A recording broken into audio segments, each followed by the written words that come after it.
Good morning, students. Today we will be continuing with the civics chapter. The name of the chapter is National Symbols and National Integration. Before going to the today's class, let us take a quick recap what we learnt in the previous video. In the previous video, we learnt about national symbols, our national anthem, our national flag, our national emblem and national animal and national bird. And in today's class, we will learn national integration, importance and factors hindering the national integration. Before going into the lesson, students, let us learn the meaning of national integration. In simple words, if I say national integration means it is the bond and togetherness and between the people regardless of their caste, creed, religion or gender. It is a feeling of oneness, brotherhood and social unity under the communities and the society in the country. Students, it is very important to have a national integration. National integration is necessary to create unity among the people.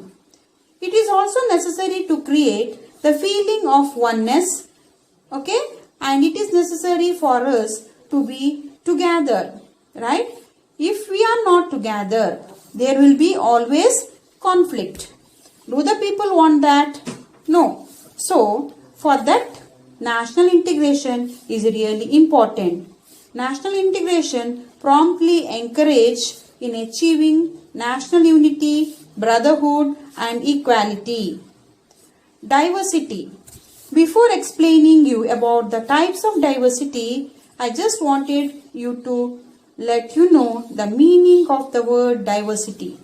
It means understanding that each individual is equal and recognize our individual differences.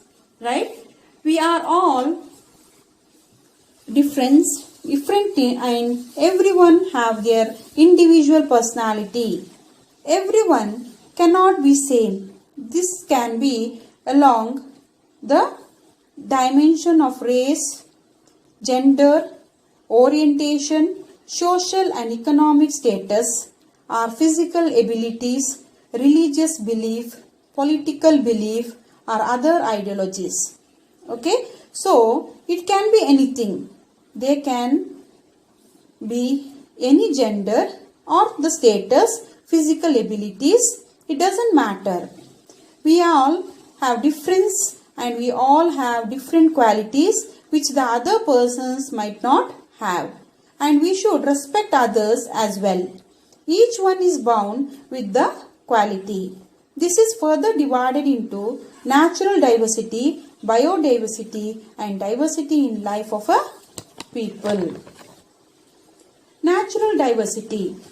India contains high mountain ranges, very long rivers, large plains and in the same way there are regions with a severe cold and high temperature. There are lot hot deserts. The nature is blessed with the dense forest, cool fresh lakes, waterfalls, attractive beaches and hundreds of small islands. Biodiversity.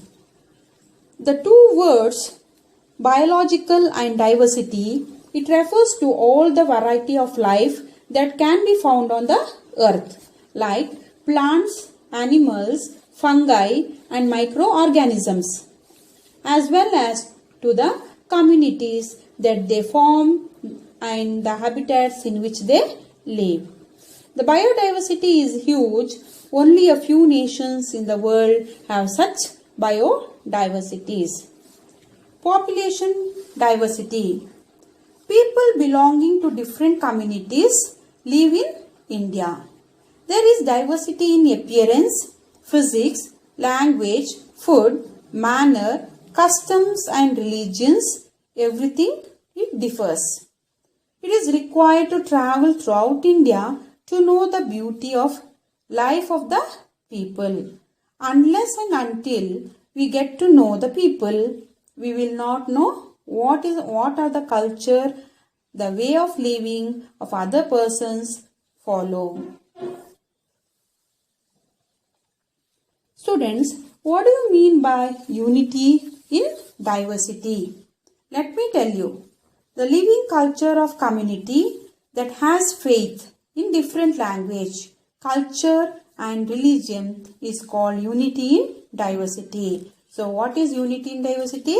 The living culture of community that has faith in different languages, culture and religion that has faith is called unity in diversity.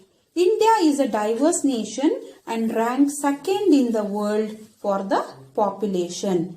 As well as our country has geographical diversity also.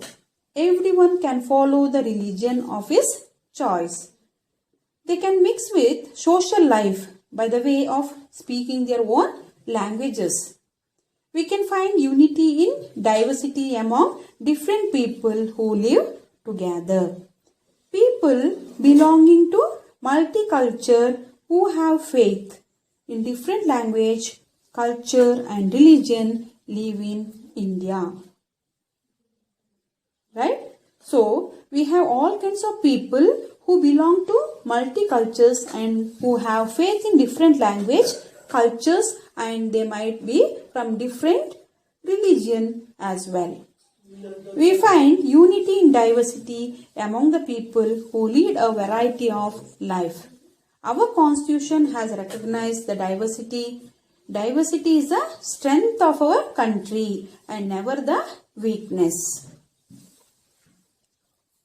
Students, if you want, we all can be happy together. But there are certain barriers which stops us from national integration.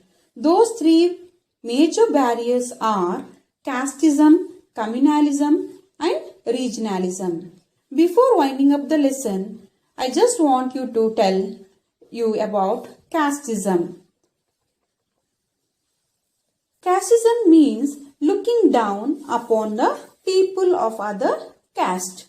A feeling of superiority of one's own caste is casteism. So, if you feel your caste is best and you criticize the person who belongs to other caste, okay, that is known as casteism. The caste feelings have spread in all the walks of our life. Therefore, the narrow feelings are developed. The casteism is hindering the unity of the country. Second one, communalism.